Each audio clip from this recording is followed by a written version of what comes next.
So anyway, like I said, I overcompensate sometimes because the weight room is such a, in my opinion, especially in football, so overzealous. Um, so many college football programs are run by people like this who never won a race in his life, and they will still recruit speed, but then they don't do anything to maintain or improve speed. Instead, they just do a lot of hard shit in the weight room. And in football, and I guess you could say in war and any games, power, speed, and misdirection are the big three. But yet, I think that most teams, especially in football, do a great job with misdirection. That's like plays and defensive schemes and things like that.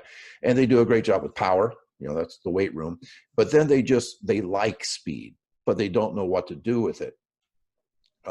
Michael Boyle was your basic weight room does everything type of guy for 36 years. And then he read something that I wrote, flew me out. And he said that for 36 years, I patiently waited for the train station, hoping that my ship would come in. So a little background with this. In the last 3 years, he has been timing 10-meter flies. Not one time had he ever timed a 10-meter fly ever with his guys, and he's trained professional baseball players, lots of hockey guys, but max speed was something that that he bought into. And you know, even though most weight room guys always talk that, hey, we're not bodybuilding in here, they still have mirrors, you know, in the weight room. So you know, it just I'm sorry, but teenage boys, they will want to get big, and getting big might be body armor, but I guarantee this guy here is not fast. And this is a guy that works in town here, and his place is called Extreme Speed. But, you know, he can talk about being all about speed and everything. Then he poses on muscle magazines. This is kind of interesting. This is a hurdler that my son Alec coached, and I believe he got third in the state. And terrific athlete, great football player, and he's playing for the Eagles now. Well, Craig James came back to Edwardsville High School this year, and he was talking to a fellow Division I, well, a guy that had just been recruited and signed for somebody to play college ball the next year. So he had some advice for him. He said, "Don't let them take your speed away." And that's pretty crazy stuff for an NFL guy to say. And he says, as soon as you get there, they're going to try to pack on the pounds, and you're going to live in the weight room.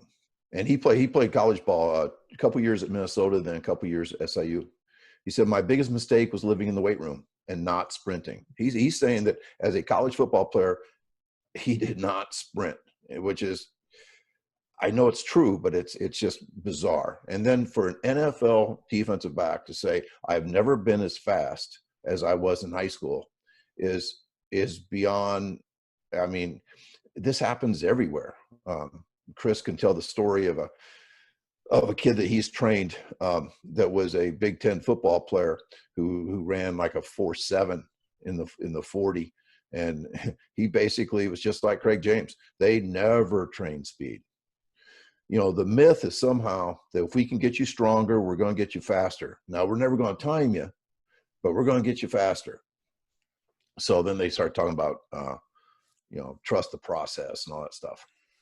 Franz Bosch said, the stronger you are against heavy resistance, the less explosive you will become. It's kind of counterintuitive, but when Franz Bosch says stuff, I write it down.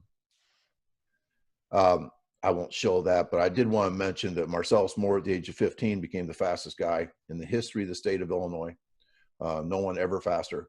And even though he had a great body, he never lifted weights. He was not a weightlifter. And it's so crazy because when people saw him, he looked, you know, like all good sprinters. He's all ripped up. And I think that most guys probably looked at him and said, we got to get our kids in the weight room more. And it's so weird to be able to tell those guys, say, you know what, he was never in the weight room. I think the weight room is kind of like trying to get people fast by having them getting good at rowing boats or something. Obviously, it's a great exercise, but it doesn't make you fast. Swimming doesn't make you fast. And, you know, I hate to say it because there's so many people whose entire life is basically invested in weight rooms.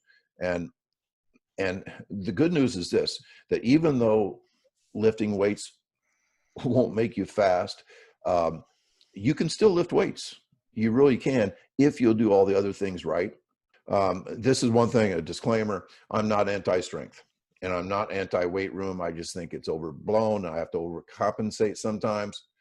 I do think that sprinting is the most underrated strength builder in the world, that I've had tons of sprinters that look like they've been in the weight room and they're extremely strong, but they're extremely strong because we sprint a lot. And like Marcellus, good sprinters are typically strong people. They're naturally strong. I get in a lot of trouble, some death threats over this as well, when I say that there's a difference between natural strength and artificial strength. Obviously, weight room people hate hearing that, because once again, their life is invested that we're going to get people strong and they're going to get fast because they got strong. I'm sure Chris will have some things to say about that. Weight training can be an accessory to speed training. I mean, I'm not telling all my football players are going to lift, all of them. Now, I don't think they get faster for what they do in the weight room, but all of them will lift. But the idea that the weight room should somehow be the focus of their speed training is just not smart. This is a weird thing too, and I would like to ask Chris this question here in a minute, but is there any lift that you can go into the weight room and say, oh, he's really good at this lift, he's going to be on my 4x1, because anybody that's good at this lift is going to be super fast?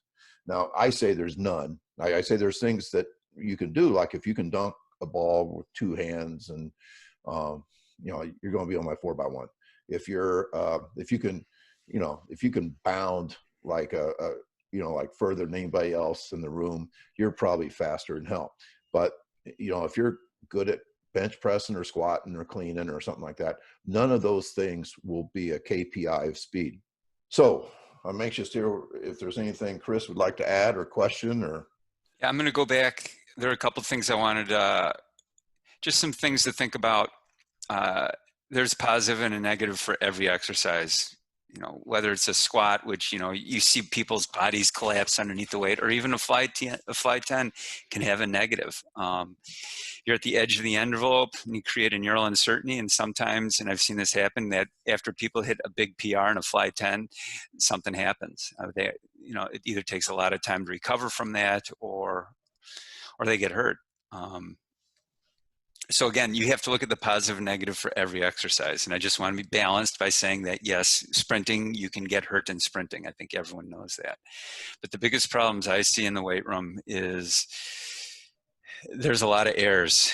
I see people completely collapse in their spine when they go to lift weights, which is not athletic at all. And we don't want to train that, whether it's curved, bent, neck bent out of place.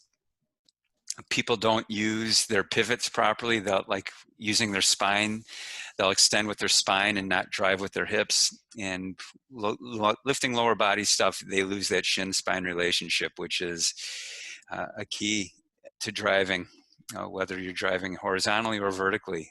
That's a key, and we lose that. The minute you bend, you become a hoister, where you're hoisting the weight with your back instead of driving with your legs. Even in calf raises, people push off to the side and you're actually training to get slower. And that's what I see, is a lot of times the poor exercise execution is actually training a bad muscle pattern, and you are training to get slower. You're training to push off the side. You're training to extend with your back. And that becomes a law of diminishing returns, where it's like, all right, great. We were in the weight room. We were in here for an hour and 15 minutes. We worked really hard, but I got worse if you look at it from a neural standpoint.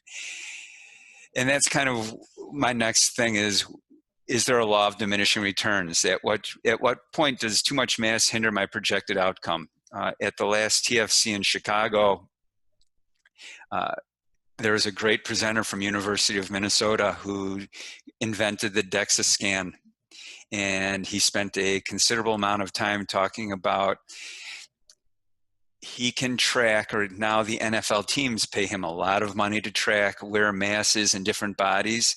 And just based on where people are carrying their mass, he can project their not only output, but also their lifespan in the NFL. And his point was, what he sees as a doctor, a PhD who studies this for a living, when he has high school kids come in, he sees that the mass is in the wrong places. And then the only two people in the presentation were me and Mike Kennedy. And of course, as we're going through this, Mike Kennedy, of course, whips out some physics equations based on his data and proved that mass in the wrong place is actually slow you down and actually creates a fairly large decrement in power output. And if we're actually going to come down to it, and speed is the name of the game, and I made reference to this earlier, it all comes down to force over mass and power over mass. And just because you can squat more really doesn't show in the 1080 sprint. Chris, there are other things that show, but yeah, go ahead. But before I forget, okay, this is what weight room people like to ask me all the time. Okay, so true or false, vertical force is the holy grail of sprinting. Yeah, for top end speed. Yep. So if you're able to get stronger, why is it that you are not necessarily getting faster? Are you getting stronger? Are you getting stronger on one leg with your hip in the right place and your foot in moving the proper way? Yep. So, or are you just standing up with a dead lift? So basically, you're going back to my folksy. You're planting beans and expecting to grow corn. Yeah. That the type of lifting is not the type of lifting that. Would you agree that natural strength is more functional than artificial? Absolutely. Remember we were talking about dogs, Tony, and we looked at my dog and your dog. Some people are just born to look that way, and that's the best they're going to do. Are you making fun of my dog? I'm not, because I know you're getting another one and redeeming yourself for your dog. But again, this blue sentence that I have here, that is the name of the game in speed, whether it's vertical or horizontal. I know Ken Clark talks about it. Peter Wayne talks about it. And at what point are you actually getting slower? And that's why I think when you design a program, what are your priorities when you are designing a program? If you truly want to get bigger and you want to have a bigger team, remember, you can't have everything. Right. Things come. So if you want to have a really big offensive line that can shove for one step, you can build that. And the weight room is a great place to do that. Would you agree that elasticity is more important than power for a sprinter, and that you cannot train elasticity in the weight room? Pretty much. I'd agree with that 80%. I'm still looking for ways to train elasticity in the weight room. I don't want to give up hope on that. So I'm not going to go all in against it. Okay. But bounce is incredibly important in sprinting. Yes. Having that spring, having a spring system. Yeah. And that's really the name of the game, and where you can direct your spring, which is part of it. And you can develop some of that stuff in the weight room. Here's another thing that people are always wanting to tell me is that the greatest power lifters in the world can sprint the first 15 yards as good as the elite sprinters can. That's not true. But have you heard that? I heard that. The original argument was with Olympic lifters, which nobody has ever produced that data. And then if you want to ask about the deadlifters and weightlifters, go to Westside Barbell. JL will tell you straight up, JL is one of the greatest deadlifters and powerlifters in the history of the sport. He goes, no, well, you know how JL talks, but he's like, no, that's not true. I know these guys. They can't run. Now, if they get you stuck in a corner, maybe they can do some damage to you, but they can't run. I mean, listen to Dan Fichter's story about doing the sled walk with Louis Simmons. He's so bilateral that it threw off his entire reflex system. He's not going to run fast like that. Okay, here's another question. Going back to my thing that there's not a single weight room exercise that I can spot great sprinters. You know, like if you're good at this, you're going to be fast. Is there anything that comes to mind? Yeah, I like the split squat. The I think, Bulgarian split squat? yeah, whether it's Bulgarian or foot back, but that weight on that one leg, that has been, for me, that is a pretty good indicator that you can run. And that's And, been and, and let me say this. I have seen people that can squat a lot of weight and deadlift a lot of weight, but they cannot hold things isometrically or lower them eccentrically in a controlled fashion on one leg. and you are not an Olympic lift guy. That there are tons of guys that are good at Olympic lifts that cannot sprint, right? I think so. I Yeah. don't know. I've never seen the elite ones say, hey, that's a great competition. Come out in the parking lot and sprint for me. I just want to see what you look like. You know, I don't know. And they don't know either. I think everyone likes to look at that German guy that could bound up and down the steps. I forgot his name. Scott Russell would know his name. Oh yeah. Who was a great thrower and could do incredible plyometric stuff. There it is. They got it. Werner Gunther. Warner, yeah. Freak. Yep. He's a freak. But some people are freaks. And I think we forget that some people are just born to be very athletic for whatever reason. We don't know. Like Bo Jackson was going to be Bo Jackson no matter what. Herschel Walker was going to look like Herschel Walker no matter what. That's what they were born. And both of those guys were non-lifters, weren't Yeah. they? Yeah. Buddy Morris gave a great presentation at Elite FTS presentation a couple of years ago, where he took baby pictures of the 5 best athletes on the Phoenix Cardinals. And they all had 6-packs. They were all built. 2 of them were, here's the baby right out of the womb. And that's what they look like. Samira Killebrew's mom told me when she was born that she had a 6-pack when she came out, and they thought something was wrong with her because she was so muscular as soon as she came out. She was born that way. So we need to be careful of reverse engineering freaky athletes and saying that because so and so looks like this, we need our kids to look like that. Yeah, I agree. That, and another thing too that is a constant fear of weight room people. It just came up yesterday on Twitter that there is high risk to sprinting 3 times a week. It just scares the S&C crowd to death. That somebody's going to get a hamstring pull and they're going to get fired by the head football coach because they're sprinting and blah blah blah. And of course, I mean, you and I believe that sprinting is a way to not get injured. Yeah, agreed. I agree. Yep, I agree.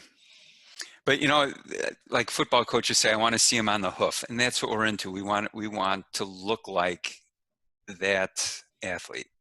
Herschel Walker, Bo Jackson. Remember when we were with Carl Lewis and we asked him what was his competing weight at, and what did he say? Do you remember what his competing weight was at? it was shockingly skinny. Low. Yes. What was it? 167. I think so. I think it was 167, and he was 6'3". He's a tall man, and he's big boned. So I mean, he was just a lean guy. Yeah.